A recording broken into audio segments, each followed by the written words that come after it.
Hi everyone, my name is Manveen Kaur. Please join me for Leadership in Practice. My topic for presentation today is reflections provided by a leader for a learning room in early childhood education. This presentation is based on the mentor conversations that I had with a room leader whose name is Gurpreet Kaur, and the discussions has greatly enhanced my understanding of leadership and administration in early childhood education settings.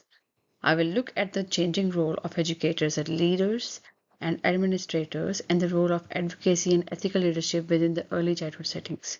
From this experience, I was able to observe how normal activities in an early learning environment can reflect great principles such as collaboration, trust, and accountability. My journey has been a trigger to self reflection and a sense of purpose in the way I conduct my profession. My mentor, as I said, is Gurpreet Kaur, who's a room leader in an early childhood education and care center. Her work involves the combination of practical classroom teaching and significant leadership roles. She is responsible for such activities as the planning of curriculum, following the local and national standards, leading her team, and involving families in the process. She plays a major role in the creating the ethos of the room by designing the curriculum for the children's benefit and by providing support to all the educators.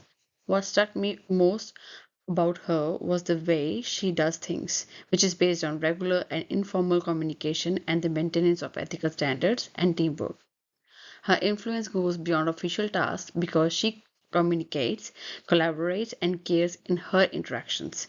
Feeling of leadership in this regard also made me believe that successful administration depends on the relational connection and is smoothly embedded in routine work. These are the six questions that I asked to my mentor. Here, I want to discuss about the key takeaways from the conversation that I had.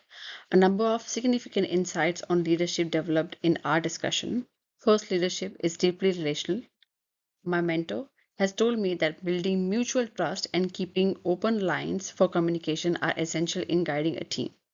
She also emphasized the need to manage time efficiently so that documentation, programming, and teaching are done harmoniously. Advocacy focused leadership style is centered on supporting children's rights, family requirements, and a team well being.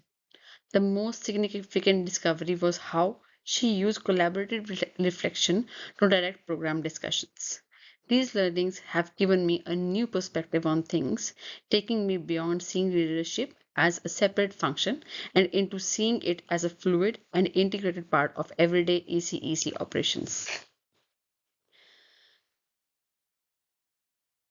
The comprehension of responsibility, reflection, and relationship practice as a unity radically changed my view to leading in early childhood and care.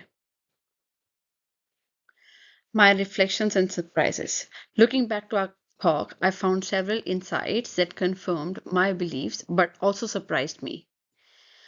What I discovered was the essence of leadership is to facilitate and empower rather than organize people, which is in one line with how I view leadership. I was impressed by how much administrative work she could cope in the outside direction instruction hours, more than I had expected. Her relaxed attitude on mentoring educators came as particularly powerful to me. It showed that leadership does not have to be based on formal structures and can be incorporated into daily routines with ease. That decision making has done in a collaborative way was not what I had anticipated. I believed that leadership decisions would be more centrally controlled.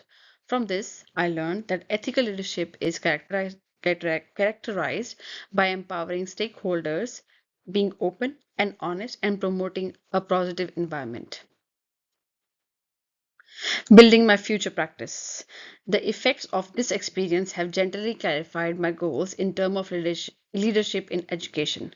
My aim is to lead with compassion in, and teamwork. My goal is to create an environment within my team in which everyone's voice is heard and valued. Advocacy is part of my key duties, including both children and colleagues with their families. Pronounced by my mentor, I desire to guide through mentorship rather than the management.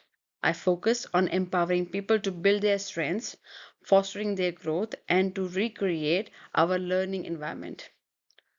To me, effective leadership indicates the ability to sustain a continuous trusting conversation, which is about ethical decision making and respect. From this conversation, it was evident that effective leadership is determined by lived moments, emotional competence, mindful reflection, and long life pursuit of excellence. In conclusion, this experience underscored the critical function of room leaders in the development of a positive team culture, the refinement of educational practices, and the preservation of equitable practices.